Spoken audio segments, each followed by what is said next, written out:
Sony continues to change their consoles and their controllers, and I continue to show you how to take them apart.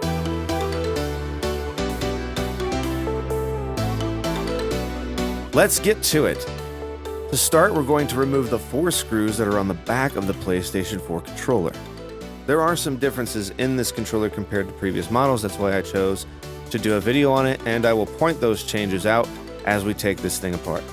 If you are going to be painting your controller, you will need to remove the sticker, and you can do that at this time, or you can do it before you take out the screws.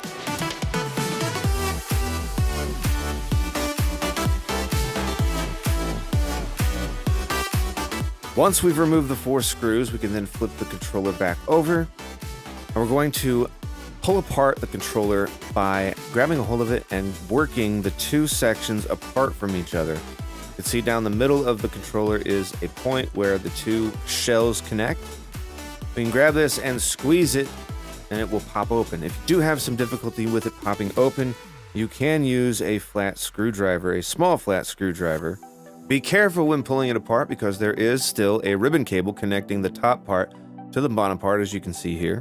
One of the differences that I noticed right away was here at the light bar. This now protrudes outward when it did not before. Another difference that I noticed was in the trigger buttons of the controller. They now have like a hoop and hook sort of setup. We're now going to move towards the innards of the controller. We'll start by removing the battery and then removing the cradle for the battery by pulling it away from the motherboard of the controller. If it gives you trouble, just hold on to it and squeeze it back and forth, as you can see I'm doing here, and it will pop out. There is a screw located here, just like on other models, that we need to remove.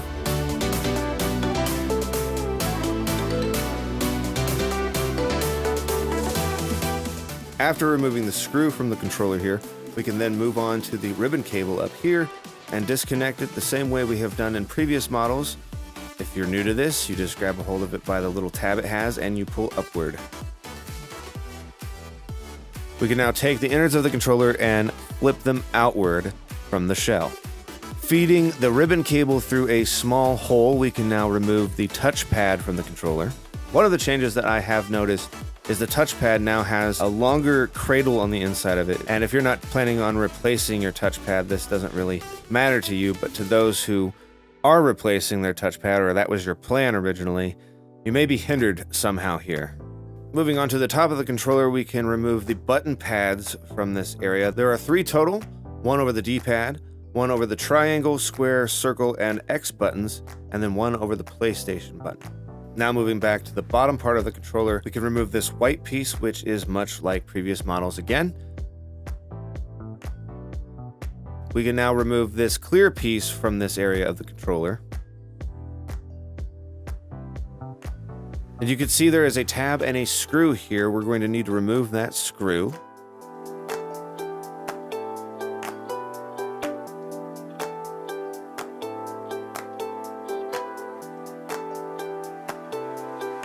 We can now grab a hold of this and twist it, and it will pop out.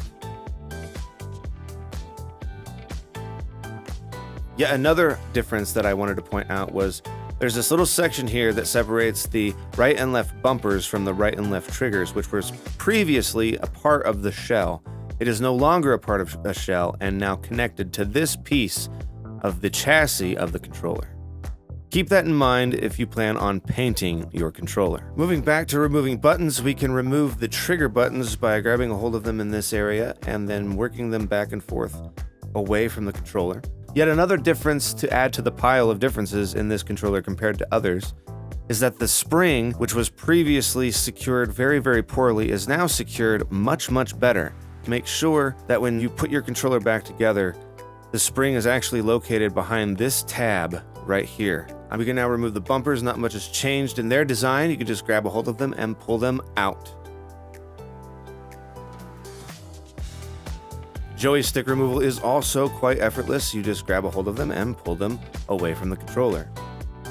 I hope that this video helped you identify the differences between this controller and previous models. I also hope that my video and I were able to assist you in the complete disassembly of your controller for whatever project it is that you are doing. Maybe you're cleaning it up, maybe you're painting it, whatever it is. Good luck to you. If you would like to learn how to cosmetically enhance your controller with paint, graphics, and things of that nature, you can also check out my channel if you haven't already. I have plenty of tutorials on custom cosmetic mods to both controllers and consoles alike. You can also visit my website, drumblanket.net, where you can find all things Drumblanket, and I'll also be sharing custom projects that viewers like you have completed on their own and submitted to me.